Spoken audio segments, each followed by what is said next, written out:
What are you up to? Oh, I just spent the whole morning having a little battery-powered fun. I can see that. This thing is powerful. Hey, honey, I was just gushing about our new favorite toy. All right, Joel, ready to go again? You should join us sometime.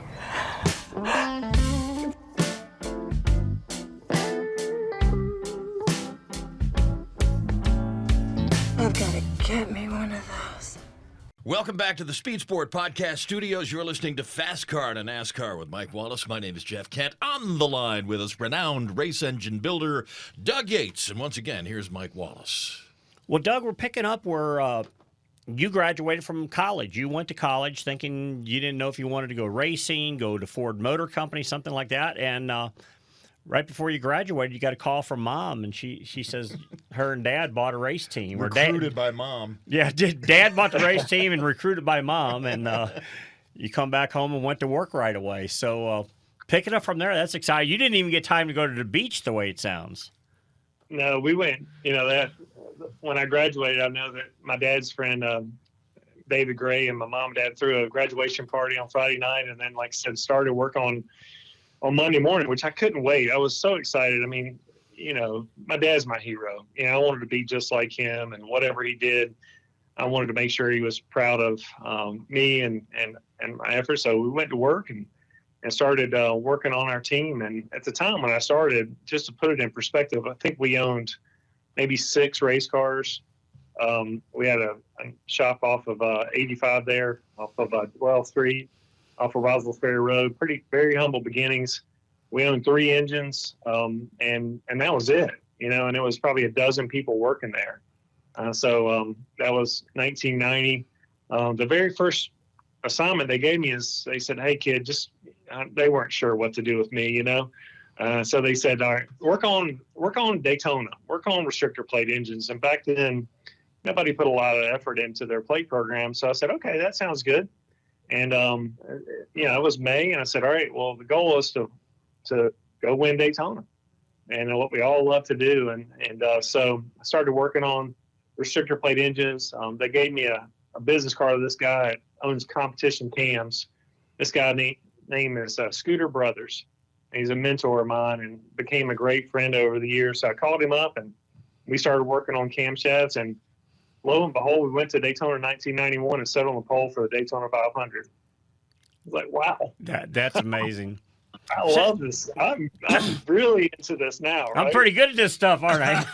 Hey, this stuff's pretty easy. Yeah. I didn't know if I was good at it, or it definitely wasn't easy, but I was definitely into it, and I had a passion for it, and I just couldn't wait to get to Daytona. And that season, we didn't win the race, but Jake Elder was our crew chief. We sat on the pole, and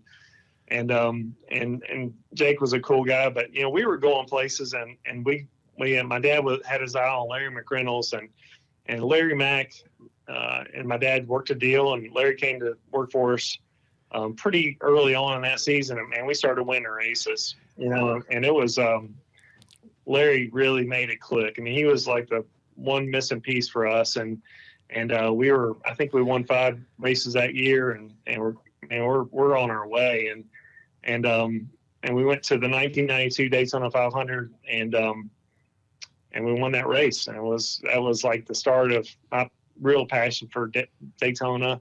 It was a really big moment for Davey Allison, our 28 Texaco Havoline team, and we were legitimate. I mean, we were really contenders every single week, and it's something I'll never forget. But I do need to tell you this part. They put me on the pit crew.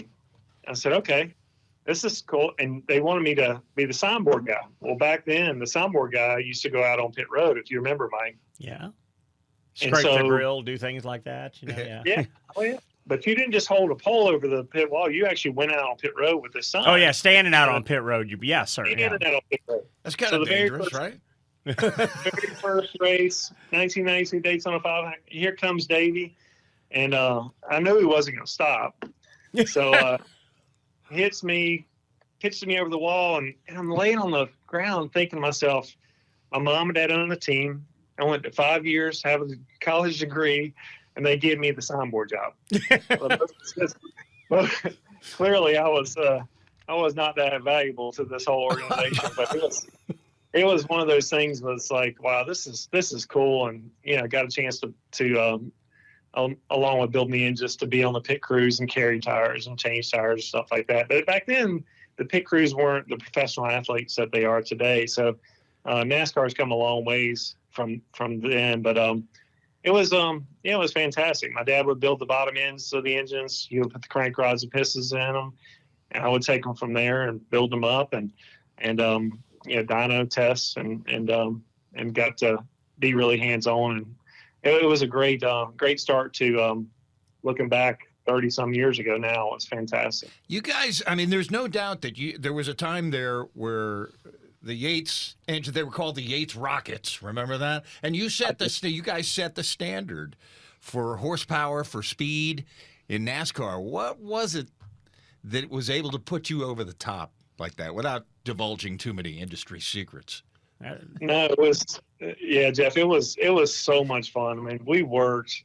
I mean, we had so much fun, and we had one dynamometer. We had a great group of guys. I mean, Larry Wallace was our cylinder head guy, James Luter, Vernon Hubbard.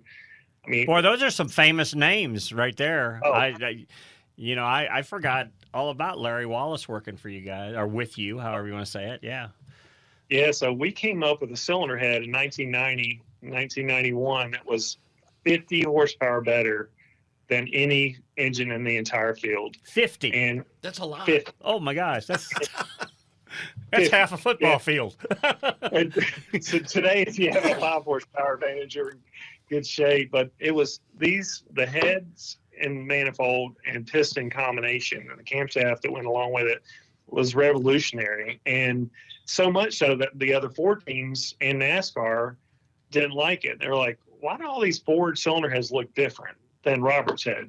I don't understand. So basically they made us give our cylinder head to Ford Motor Company, and they cast it, and that was the head. It was the Yates head, really famous deal. And it was a C3 head, but they called the Yates head, and they said that, Robert, all right, you've got a great cylinder head. You've got to give it up. I'll never forget Gary Nelson came to our shop and stayed there all night making templates. And we said, all right, what do we do now? Because Ford wanted us to make all the cylinder heads for all the Ford cars. Well, to make a set of cylinder heads back then, it took about 3 months to take those stock Ford heads and to make the Yates head. And so my dad was always looking ahead. He said, all right, well, if we're going to do this, we're going to get them cast, and we're going to need to figure out how to manufacture these. So we bought a CNC machine. And back then, nobody had a CNC machine. I was going to say, that was way before CNC machines in the racing industry came about, wasn't it?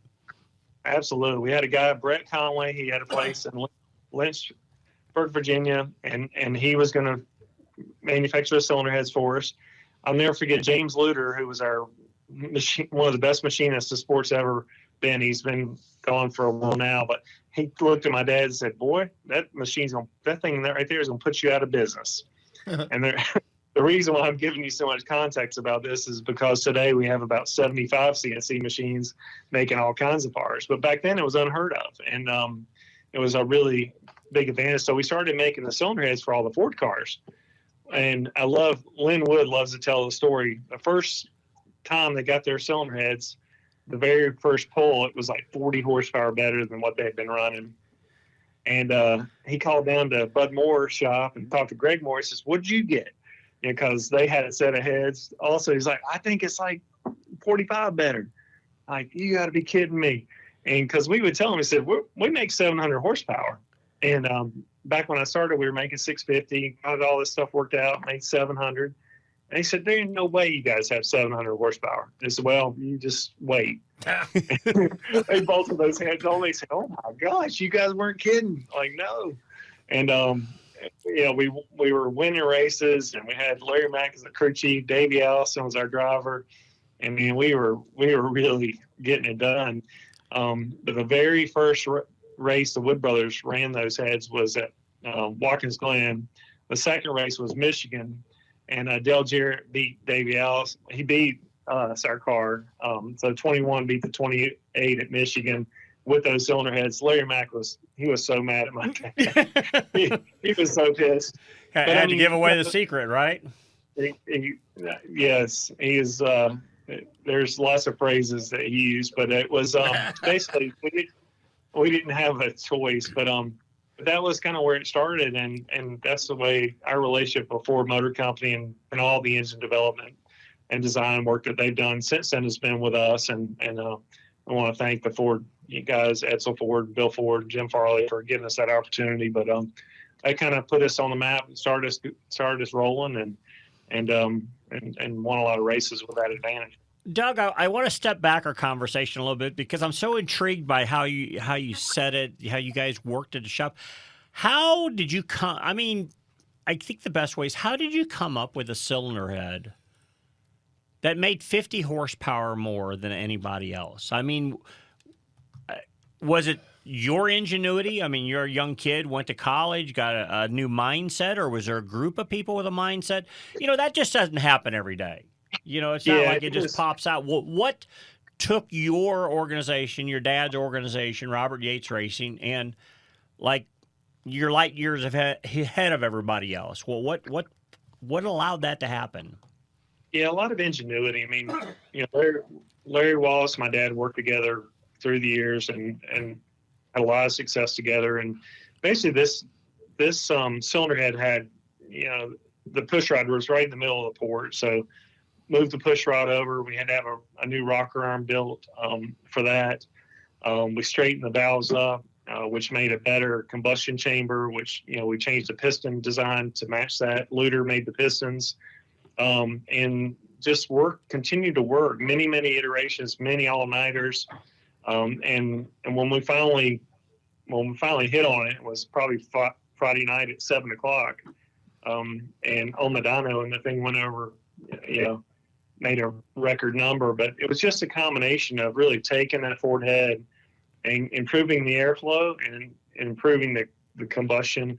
It was a faster burn. You didn't have to run as much ignition timing, and just all of those details was a game changer. And it really just took that Ford engine to make it the best engine in the field by leaps and bounds. But it took all those guys really just working together and never giving up. And my dad was always a big guy. He's like, if you're going to beat somebody, you're going to beat them when they're out on a date on Friday night. You're at the shop working, and you win with advantages, and hard work is one of those advantages. And surround yourself with a lot of smart people is another one. But there was only a handful of them, and they came up with that design, and it really put us on the map. So I'm guessing there weren't a whole lot of college degrees in that building, in that think tank. You know what I'm saying? I'm just guessing that it was old school ingenuity, right? Primarily, you're exactly right. I was the first engineer that we had, and I was pretty early out of school, but it was all those years of just working on different types of engines, kind of understanding. The really good engine guys really, really understand how the engine works, what makes it work. And my dad and Larry and all those guys were, that was an unbelievable amount of talent in that building down there in 1115 Dwell Street.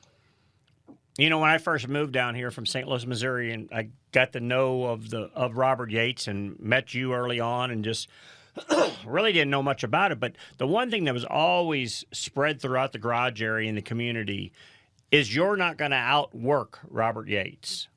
And at that point, you're not going to outwork Robert Yates. Like. And I'm just listening, and it's like... I mean, he had a cot at the shop back in the day, right? Yeah. So. That's right. And that's what we love about NASCAR. I mean,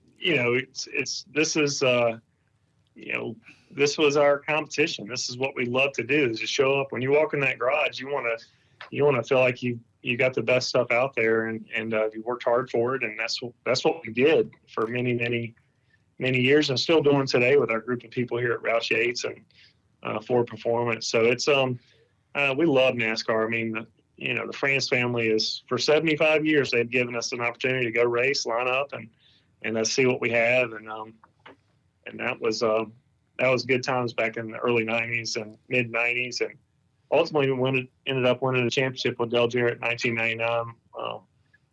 So it was a great run. The best time for me in this sport is working side by side with my dad. I mean, we push each other so hard, it was a lot of fun. I got, I wasn't around all that, but I'd seen it from a distance. Yeah. And That's cool. it was very, very cool to see. And then the performance numbers they laid on the table was incredible. Yeah, I mean, that's amazing. They were outperforming everybody. We're talking race engines. We're talking horsepower with Doug Yates. You're listening to Fast Car to NASCAR with Mike Wallace on the Speed Sport Podcast Network, powered by My Race Pass and NASCAR Digital Media.